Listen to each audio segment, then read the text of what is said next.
Hello, hi guys! Magandang hapon sa inyong lahat.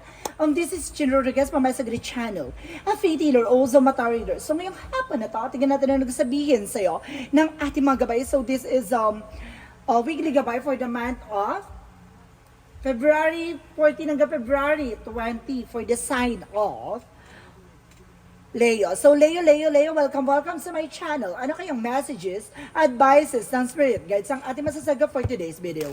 Kanina naman kayang energy o kaganapan sa buhay ng mga Leo signs ang ating mahagilap. So guys, this reading is a general reading namang hindi lahat makaka-resonate. Kunin lamang pa makaka-relate sa inyo and comment down below kung kaninong energy ang ating nasagap. And of course, don't forget to like and subscribe my channel and hit notification bell for more videos updated. Because maraming salamat po sa mga walang sawang pagsuporta sa aking channel, lalo-lalo na yung hindi nag-i-skip ng ads. Naway pagpalain kayo ng Diyos at may kapal, siksik diglig na gumapang biyay manabalik sa inyo. And of course guys, umpisa na natin ang laban for the sign of Leo. We're back! So, Leo, tingnan natin ang pinaka-messages sa iyo ng ating mga gabay. So, ano kaya ang mahahagilap at anong kwento kaya ang masasagap natin for the next week, for this week, no? So, ano kaya ang kaganapan sa buhay mo ang ating mahahagilap? Angel Spirit Guide, please give me the information for the sign of Leo. So, there is the Six of Swords, the transition. So, may mga bagay na baka lumipat kayo ng trabaho o lumipat kayo ng, kumbaga, kumpanya or either lumipat kayo ng lugar, no? And because there is a page of cups, so makinig ka sa intuition mo, makinig ka sa gut feel mo, there's a visions, no? Kumbaga, meron ka ng pinag-iisipan, ganon. And because there is a Empress card, a revert, so may mga bagay dito na maaaring magbukas sa panibagong pintuan para sa'yo, no? Bagong oportunidad, it's either negosyo, trabaho, kumbaga, there's an information na kumbaga, magkakaroon ka ng bagong branches pagdating sa negosyo, no? Or either baka magkaroon ka ng bagong trabaho. And there's a promotion rather. And of course, there's a Five of Swords. Kumbaga, nagkakaroon ng kumbaga, self-sabotage sa mga iniisip mo. Iwasan mo yung pag-overthink. And of course, there's a Star card for a wish fulfillment. May mga bagay na matutupad dito. May mga bagay na may isa sa katuparan na may mga bagay na ilalatag sa iyo ng ating Panginoon. And of course, there's an Eight of Pentacles. Focus, no? Mag-focus sa negosyo o trabaho mo, mag-focus ka sa ginagawa mo, being dedicated sa ganyan. Kumbaga, there's enough information na mag-harvest ka at the end of the time. So, let's see what is a Six of Sword. A Six of Sword. Get more information. So, there's the Seven of Wands. Protection na mo yung sarili mo, no? Kailangan mong kumawala o kailangan mo umalis sa sitwasyon na alam mong hindi makakabuti sa'yo. Pag toxic na or something hindi na maganda, umalis ka na lang, no? Kasi hindi ka magkakaroon ng growth and expansion dyan. The Seven of Wands is your protection. Protection naman yung sarili mo, no? And of course, there's a Chariot card for taking action. So, there's a movement. Kung sabihin dito na kumbaga iniisip mo na pero bigla na kumbaga pagdidesisyonan mo at the end of the time, no? So, there's a two joining forces na kumbaga magbibigay sa'yo ng signos or senyales ang ating mga gabay. What is the Empress card? So, there's a Strength card. So, see, there's the strongest energy for infinite. So, there's an information na, kumbaga, bibigyan ka ng kasaganahan at bibigyan ka ng magandang eksena. Kumbaga, sinasabi lang dito, mag-ingat ka na sa mga nagbabalat kayo, mag-ingat ka na sa nagpapanggap maraming plastic sa paligid mo. So, let's see what is the Five of Swords. So, there's the King of Swords. Putulin yung mga bagay-bagay na walang kaugnayan sa'yo, lalo-lalo kung hindi makakatulong sa'yo at hindi magsiserve sa'yo. And the King of Cups, there's a devoted sportive person. Ito yung hiniling mo at ito yung pinangarap mo na dumating yung taong mamahalin ka at magmamahal sa'yo. So, let's see. What is the Eight of Pentacles? Because there is a Queen of Swords. A vigor picture of yourself. Kumbaga, nakikita mo na yung sarili mo, tanong mo na may mga pagbabago na maghaganap sa buhay mo. Kumbaga, 5 years, 10 years from now, kumbaga, nakikita mo na yung development. No? Ang layo na sa dating ikaw, pero kumbaga, malayo na yung narating mo, pero malayo pa na yung darating sa eksena mo. And of course, there's a Knight of Wands for slow and steady. Panatiling kalmado. No, hindi ka pwede maging agresibo dito, basta slowly but surely. No? And of course, there's a Four of Cups. Re-evaluate or analyze, observe. No, may mga bagay na kailangan mo munang obserbahin kung kaya na ba or laban na ba. Kasi there's an information na kailangan mong kumbaga humingi ng gabay sa angel spirit or sa mga gabay mo. Humingi ng guidance. So, what is the Empress card and of course the Strength card. So there's a Seven of Cups, no? Confusion or something Opportunities. Thank you. Kumbaga maraming oportunidad na papasok na sa'yo dito. Kumbaga magkakaroon ka ng mga bagong eksena, bagong katrabaho, maraming ganap, bagong-bago to sa eksenang kinagawian mo. So let's see what is the Five of Swords because the King of Swords. So there's a Knight of Swords. Resilience, no? Kumbaga there's a perseverance na kailangan mo magtiyaga. Kailangan mo na lang siguro maging matalino. There's a mental clarity. Kumbaga kailangan mo maging wais. No? Kumbaga hindi mo kailangan i-stress yung sarili mo sa mga bagay-bagay na sa paligid mo. Kumbaga kailangan tahimik ka lang. Huwag ka na magbigay ng impormasyon o huwag ka na magbigay ng thoughts or ano man yung manggagaling sa bibig mo. The Star card and the King of Cups represent the Four of Cups. So there's an information na talagang ikakasal ka. No, darating yung araw na magkakaroon ng engagement and wedding. And because there's a mature person, mas mature to sa'yo. So let's see what is the Eight of Pentacles and because the Queen of Swords. So there is a Seven of Swords. No, there's a sneakiness. So may sumusubay, mayroong kumbaga kumukuha ng impormasyon sa'yo. Marami nag-i-stalk sa'yo by social media. What is the outcome? So there's an Ace of Cups. Oh, there's a lot of love offers. So maraming offer pagdating sa love. And of course, there's a possible if you were single, maraming love offer. If you are taken, kumbaga babalikan panunumbalik na tamis ang pag-ibig ng dalawa ng person mo. And of course, baka maghantong na engagement, of course, proposal. And of course, there's a marriage. Additional outcome. So there's the Fool of Swords. So kailangan mo mag-desisyon. Kailangan pag-isipan mong mabuti because there's a Ten of Wands, so magkakaroon ng relocation. And of course, parang end of the cycle. Parang tatapusin na yung kumbaga burdens, kumbaga challenges na mga pinagdaanan mong nagbigay sa iyo ng paghihirap and sakripisyo. So let's see additional messages for career. Pagdating sa career mo, there's an information by the Eight of Swords. So there's a lot of toxicities around you pagdating sa business or sa negosyo, no? Or trabaho mo. There's a Five of Wands, nagbibigay complication. Mag-ingat ka lang, maraming competitors, maraming inggitera, maraming excuse me, maraming taong susubukan kang guluhin o lokohin. Ha? Maraming toxic sa paligid mo, especially sa trabaho mo. Kailangan mo na maglipat ng trabaho or either kahit saan ka pumunta, marami ka talagang makakalaban, marami ka na, kasi ilapitin ka ng inggit. Yun ang kailangan mo, magkaroon ka ng protection for, kumbaga, inggit. No? Para hindi ka kaya inggitan. Or, kumbaga, magkaroon ng distansya yung mga taong lalapit sa'yo. Additional messages for love life. So there's a Three of Pentacles, so there's a collaboration. Getting to know each other muna, no? Get more information. At the same time, there's a Nine of Cups. So there's a manliligaw talaga, may lalapit talaga, may manliligaw.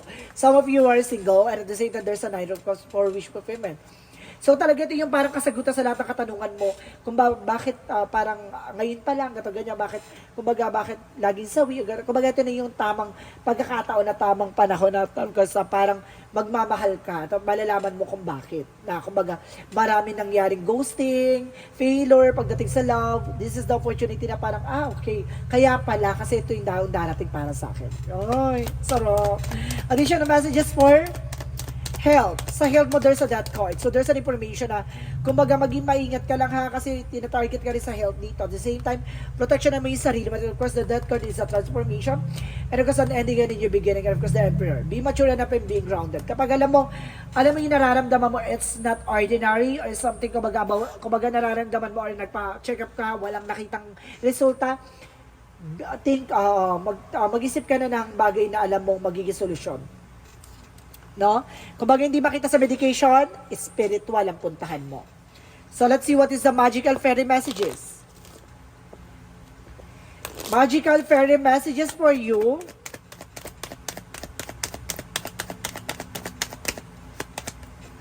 So, there's a connect with the nature. So, kailangan mo na unwind. So, kailangan mo talagang, diba, kailangan mo ng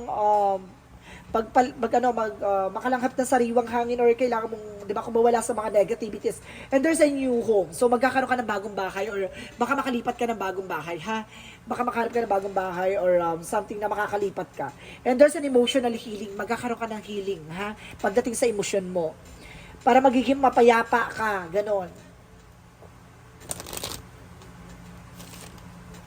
Makakalaya ka sa mga worries and heartbreak. And there's an information for rejection. Takot ka ma-reject, takot ka na ulit masaktan at maiwan. And there's a twin flame. Itong tao na to ay twin flame mo. Wow! Additional messages. So there's a facade. Mag-ingat ka lang ha. Sa mga tao sa paligid mo, marami nagbabalat kayo. So ibig sabihin pagdating sa relasyon, baka sa pawang ka, ha? Baka agawin. Makipag-agawan ka. Pag mo ibibigay siya. Charis. And because there is a there is a feminine. So see, may babae talaga. Yung parang, ano ba yan? Nandun na yung kaligayahan ka, pero bakit sasapawan mo? So kailangan proteksyonan mo. So let's see what is the Archangel Michael messages. Archangel Michael messages. So there is a romance angels are helping you. So pagdating sa relasyon na tinutulungan ka ng ating mga gabay. Lalo-lalo na ating Archangel Michael. Or kailangan mo ng tulong ni Archangel Michael. Proteksyonan yung loved ones mo. And admit to the truth to yourself and act accordingly. Hindi mo kailangan magpanggap. No? Kung maging totoo ka sa sarili mo, huwag ka masyadong pretending. Ganon. And because there's use your imagination and you see the answer, no? Gamitan mo daw yun ang intuition, makikita mo ang kasagutan sa lahat ng katanungan mo. Romance angels, pagdating sa love, anong eksena mo sa love life? So there's an attraction. Oh, you're very attracted person. No, marami na-attract sa'yo, marami nagkakagusto, or marami naliligaw sa'yo, or either gustuhin ka, pero iniiwanan ka. Bakit kaya? Diba? And of course, there's it's safe for you to love. Safe ka daw kapag nagmamahal ka, di ba?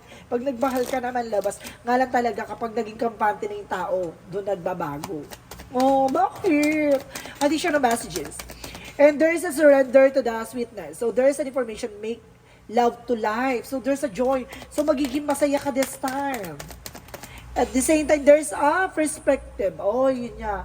Baka dahil sa pananaw or something na mindset mo, kailangan mong baguhin. So, let's see what is Archangel Raphael. Sobriety. So, kailangan mo ng fruits and vegetables. Kailangan mo na masusustansyang pagkain at the same time. And of course, there is an ask your body for massage. So, kailangan mo na massage therapies or something. Massage, no? Na makakatulong sa'yo to relieve your stress. Additional messages. Angel Spirit. And of course, there's a writing. So, ibig sabihin nito, kung ikaw magsusulat sa sarili mong pahina, pagandahin mo yung kwento ng buhay mo. And there's a travel. May travel ka talaga, no? So, let's see what is the chakra messages for you. For the chakra messages for you. So, there's gossip. Oh, see, chismosa. Maraming chismosa. Maraming mga marites. Mag-ingat ka. Baka maagawan ka. There's a recovery. Makaka-recover ka na. At the same time, there's a rejection. Kanina pa itong rejection na to. So, it means, takot ka sa reject. Takot kang maano. No? Or either, kailangan mo i-reject yung mga sasabihin ng iba. Ha? Hindi yung kumaga, sinisingkin mo sa kasi pag nakakarinig ka ng mga issue, chismis sa'yo, chika sa'yo, kumaga nag-emote ka, nagdadrama ka, iwasan mo yan. Dapat hindi ka nagpapa-apektuhan. See, get more information. Kailangan tanggap ka lang ng tanggap ng mga informasyon. And of course, pasok sa kabilang tenga, labas sa kabilang tenga. And there's a listen to your intuition. Makinig ka sa intuition. Alam mo dapat yung sarili mo, kung grounds mo. Diba? Pero kasi unlikely, may mga bagay na hindi mo dapat, 'di ba? Hindi mo dapat nagugustuhan or hindi mo dapat nilulugay yung sarili mo sa kanila. Parang gano'n. 'Di ba marunong ka dapat maging 'di ba? Dumistansya, umiwas. And you are good enough, no? Sapat ka na daw eh. May mga bagay lang talaga na gano'n talaga yung mga tao sa paligid mo, no? Kumbaga naiingit kung ano man na meron ka. Believe the impossible. See? Maniwala ka daw lahat ng mga imposible ay posible. At the same time, there's a romantic cycle begins. So, magsisimula na panibagong cycle pagdating sa buhay pag-ibig. So, let's see what is additional messages for Angel Spirit, guys. And of course, there's a blame. So, may mga bagay na wala kang iba sisisihin kundi sarili mo. Diba? Dahil, kumbaga, nagpapa-apekto ka sa mga chika ng iba. So, there's a doubt, no? Kumbaga, alisin mo yung doubt mo sa sarili mo. Alisin mo yung something na, kumbaga, nagkakaroon ka ng pangamba, no, sa sarili mo. Huwag kang gano'n. Kaya kailangan magtiwala ka sa pagkatao mo, sa sarili mo. No? Kapag ayaw sa'yo dead mo, diba? Ganun lang yun. So, see, cleansing, maglinis ka or linisin mo yung sarili mo. There's a clarify. So, kina-clarify dito na kailangan mong alisin yung negativity or toxicities inside you, no? And there is a completion na sinasabi dito, guys, commutation na maging masaya ka, no? Kung ano man ang meron ka. And there's a dancing. So there's a movement, no? Kumbaga sasabihin dito, sumabay ka sa agos o sumabay ka sa galawan ng eksena nila. 'Di ba? Kasi the more na kumbaga nagpapa-apekto ka, the more silang nanggigigil, 'di ba? Ilisin ka. So ngayon makipaglaro ka. Laruin mo sila sa parang gusto nilang laro. 'Di ba? Let's see what is the energy. Energy represent indecision. May mga bagay dito na kailangang pagdesisyonan. And there's a journey. Talagang kasama talaga sa buhay mo yung yung madali ka masaktan, madali kang mapektuhan. So there's a third chakra, first chakra, Archangel Michael, protection. So protection mo yung grounds mo. So let's see what is the Jesus loving quotes. For Jesus loving quotes, all things whatsoever you shall ask in the prayer, believing you shall receive. So see, lahat doon ng mga bagay na pinagdadasal mo, lahat ng mga bagay na matatanggap mo ayon sa kalooban ng Diyos. 'Di ba? Kapag alam mo wala kang tinatapakang tao, wala kang inuungasan at wala kang talaga, 'di ba, nilalamangan, kumbaga lahat ng mga bagay ibibigay sa iyo, no? Tuloy-tuloy na daloy. So let's see what is the angel's number. So there's a 26, I am attachable. So sinasabi dito, you have a desire to succeed and will feel most accomplished when your work benefits others. Your intuitive awareness of what the people wants allow you to come up with an innovative solution to meet their needs. So see, kumbaga mabilis kang maka-pick up or madalis kang may mapunta mo yung sarili mo, madali mo mailugar sa sitwasyon nila. Kaya parang kaya mo silang matulungan sa the way na yun. Parang kumbaga nailalagay mo yung nararamdaman nila sa nararamdaman mo. Yung parang ang bilis mong makasagap, no? Malakas ang radar mo pagdating sa mga ganong eksena. Kaya kumbaga yung mga bagay na gusto mong iparating sa kanila, yung mga bagay na gusto mong parang bigay na advices, kumbaga na ibibigay mo at nailalahad mo ng maayos, no? So let's see what is the messages of life. So see what is the messages of life. So there's a achievement. So step by step, ganun talaga ang buhay. Hindi ka agad yan na parang shortcut lang, 'di ba? Walang shortcut sa totoong buhay, ti. Kumaga yung mga ganyan nagsi-shortcut, mabilis yan lumagapak, no? So kailangan mo dumaan sa tamang proseso. As I advance of the road towards achievement, I discover my greatest strength and learn from each challenges. I believe my truest potential. Today, I have faith in my abilities and my inner self. I move forward towards the fulfillment of my visions. I reach my objectives. I am always in a good company on this journey towards the light. So see, alam mo hindi ka naliligaw. Alam mo nasa tamang direction ka at nasa tamang landasin ka. Alam mo na bawat hakbang mo, alam mo patungo sa tagumpay at hindi mo masisisi yung mga bagay-bagay na tumutulong sa iyo na tama yung direction na tinatahak mo. So guys, this reading is weekly gabay for the month of February 14 hanggang February 20 for the sign of Leo. So Leo, maraming salamat for this wonderful reading. Once again, this is Chin Rodriguez from my Instagram channel, a faith healer, also mata reader. So guys, this reading is a general reading lamang. Hindi lahat makaka-resonate. Kung nila pa makaka-relate sa inyo, and comment down below kung kaninong energy ang ating nasagap. Maraming salamat guys, and see you in the next video. Bye-bye and babush!